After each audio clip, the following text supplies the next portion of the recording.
Mas tinha que se fazer uma opção de antemão pelo que se estudar? Eventualmente, de antemão. Você é candidato à direção de cinema. Se é montador, você vai montar. O filme que você montou, vai montar e tal.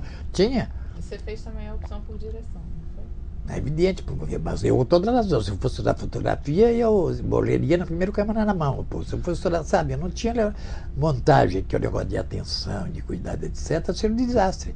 Direção é para quem não tem nenhum talento especial. O que é ruim de outro lado, porque também é um emprego que ninguém te dá. Você vê, por exemplo, hoje em dia, quem faz audiovisual, quem quer dizer sou diretor de cinema, isso não é uma profissão.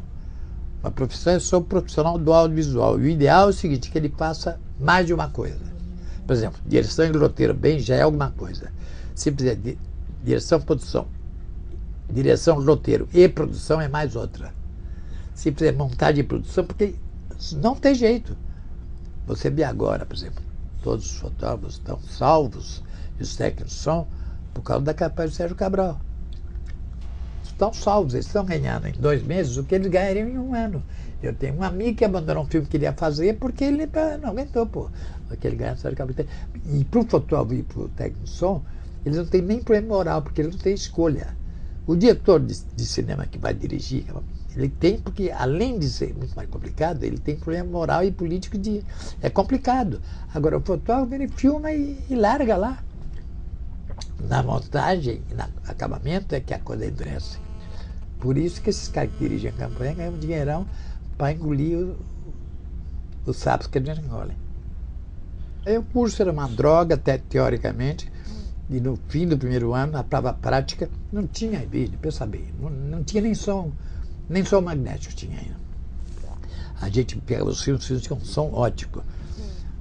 Então, já tinha um começo de som magnético, mas, enfim, ia começar o Nagle e tal, mas na verdade ia ser introduzido, ainda vinha uma tradição do ótico. Então a gente fazia um filme mudo, te davam, por seleção, te davam uma cena de um filme francês. Eu peguei um filme que eu acho que é se eu não me engano, é o La Sancerre pour l'Échafaud de Louis Malle.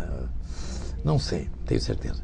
Mas te dá um script do filme, no caso, ou da cena rodada, de 3 minutos e tal, e você tem que fazer um roteiro e filmar aquilo. Arranjar atores, nos cursos de teatro, milhões que tem lá, eles topam, ninguém ganha nada, você tem um dia para rodar.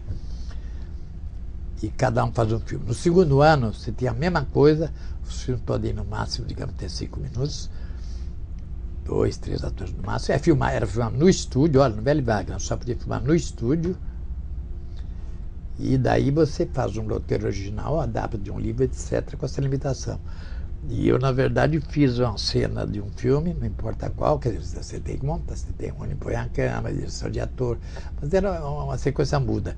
E no segundo, que era com som, eu fiz uma adaptação de direção muito medíocre, mas fiz uma adaptação de uma ópera cômica que eu tinha visto em teatro, chamada Telefone, que era engraçado como a ópera cômica era boa.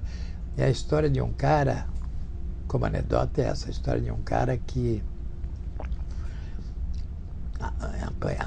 Estados Unidos, esse cara Menotti é um ítalo-americano, mas a ópera foi escrita em inglês. E escrevia óperas cômicas. E, então é a história de um cara que, por isso chama o telefone, que quer se declarar para a mulher, mas é impossível, porque ela não larga o telefone. E ele, o telefone não está preocupado. Então a cena era ele entrando no apartamento com uma flor, sei lá, para ela e tal, e tenta começar a dizer, imagine, 1950, pedir casamento.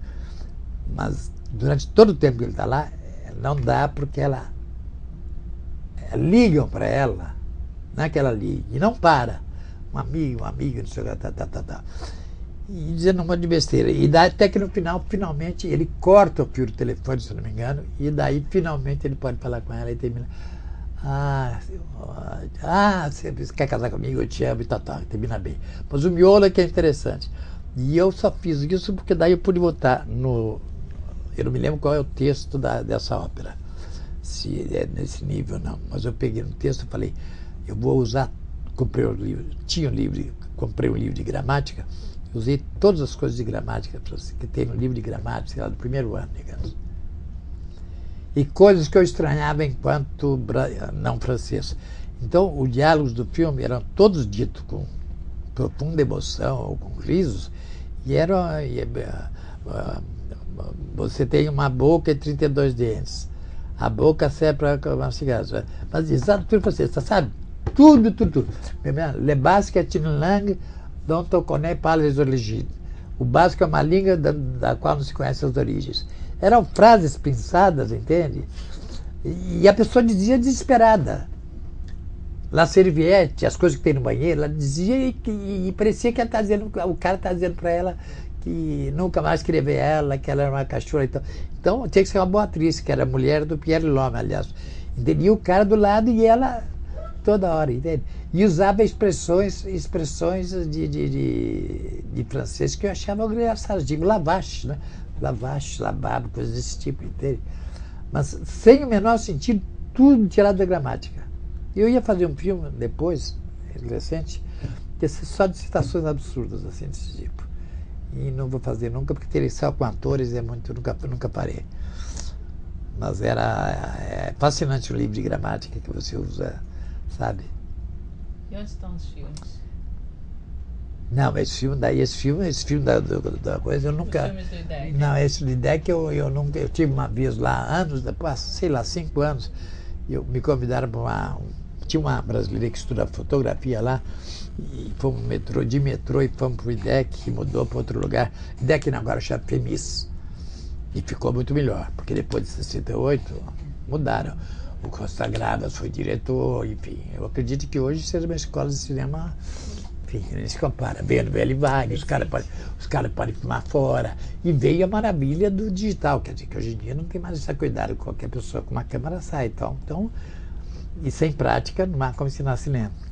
Mas eu fui lá para uma palestra e conheci um funcionário lá e tal. E eu fiz a burlada de não lembrar. Eu queria saber, me diga, vocês guardaram os filmes da promoção desses anos? Vocês gravaram, eu queria saber se eles tinham, eu gostaria de ter uma cópia, pelo menos como lembrança. E eu não perguntei, depois eu falei com uma outra pessoa que ia ver, mas não viu, ou não conseguiu. Mas eu também tenho minhas dúvidas se guardaram, mas como o francês tem uma cinemateca poderosa, deviam guardar. E também não sei se cedem. Ou melhor, quanto cobram para você fazer uma cópia? Claro que você vai pagar, né? Para fazer um contratipo, sei lá. No mundo todo, há uma presença da mulher como nenhuma outra. Montagem. E tem a profissão que tem até o nome, script girl. Anota, continuidade. O nome em inglês é script girl. Né? Lá também não é só preconceito, é que a mulher realmente observa coisas que o homem não observa.